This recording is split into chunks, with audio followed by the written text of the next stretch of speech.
১ packet noodles দিয়ে আমি ৪ জনের জন্য বিকালের নাস্তা কিভাবে তৈরি করলাম সেটার ভিডিও শেয়ার করব তোমাদের সঙ্গে।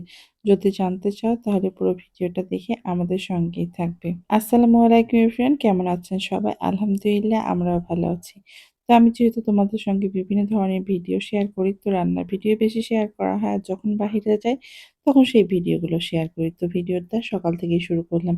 কয়েকদিন ধরে না আমার হচ্ছে গরুর ভুঁড়ি কিংবা বট এটা দিয়ে রুটি খেতে ইচ্ছে হচ্ছে।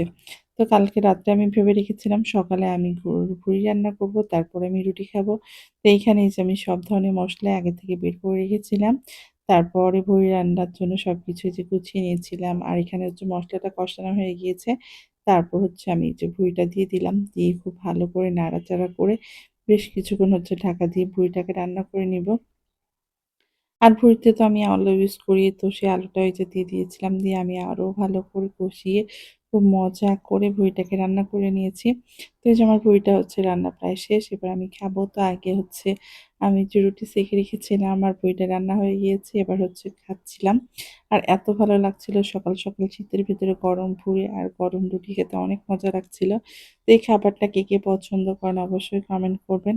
তো খাওয়া-দাওয়া শেষ করে একটু রেস্ট নিলাম। তারপর ভাবলাম তো একটা তরকারি দিয়ে তো আর দুপুরে খাওয়া-দাওয়া করা যাবে না। তো আরেকটা কি রান্না করা যায়? তো হচ্ছে ফ্রিজে টাটকা কিছু সিম ছিল। তো আমি ভাবলাম সিম দিয়ে, আলু দিয়ে আর মাছ দিয়ে রান্না করব। তো এই যে এখানে আমি হচ্ছে খুব ভালো করে মসলা দিয়ে আলু আর সিমটাকে কষিয়ে নিয়েছিলাম। এবার হচ্ছে মাছগুলা দিয়ে দিয়েছি। দিয়ে একটু নাড়াচাড়া করে তারপর হচ্ছে আমি এর ভিতরে দিয়েছিলাম টমেটো। আর এইভাবে না সবজি দিয়ে যদি মাছ রান্না করা যায় না, খেতে অনেক মজা হয়। তো এই যে আমার মাছ রান্নাটা প্রায় হয়ে এসছে। এবার আমি উপর দিয়ে ধনেপাতা দিয়ে দিব। দিয়ে একটু ঢাকা দিয়ে এটাকে রান্না করে নামিয়ে নিলেই হয়ে যাবে। তো কে, কে আছেন আমার মতো এরকম সবজি দিয়ে মাছ খেতে পছন্দ করবেন, কমেন্ট করবেন। তো বিকালের দিকে মেয়ে তো বায়না করতেছে কিছু একটা করে দাও খাওয়ার জন্য। তো বাসায় ১ প্যাকেটই নুডলস ছিল। আর নুডলস নাই তো কি আর করব। তো অনেক ধরনের সবজি দিয়ে ভাবলাম আজকে নুডলস রান্না করি, তাহলে ১ প্যাকেট নুডলস আমরা ৪ জনই খেতে পারবো। তো যাই হোক আমি সবজিগুলো সব কেটে নিয়েছিলাম। তারপরে সেদ্ধ করে নিয়েছি একটু। মানে ভাপ দিয়ে নিয়েছিলাম শুধু টমেটো আর হচ্ছে বাঁধাকপিটা ভাজে। আর এই যে আমার নুডলস। আর এখানে সবজিগুলো এই যে হলুদ দিয়ে একটু সেদ্ধ করে নিয়েছিলাম। তারপর হচ্ছে আমি এখানে পেঁয়াজ কুচি দিয়েছিলাম। তারপর টমেটোগুলো দিয়ে দিয়েছি। তারপর আমি এখানে বাঁধাকপিটা দিয়ে একটু ভেজে নিচ্ছিলাম। নেওয়ার পর আমি যে সবজিগুলা হালকা ভাপ দিয়ে রেখেছিলাম ওইটাকে দিয়ে দিয়েছি। দিয়ে আমি আবারও একটু নাড়াচাড়া করে নিচ্ছিলাম। নাড়াচাড়া করার পরে এর ভিতরে আমি একটা ডিম দিয়ে দিব।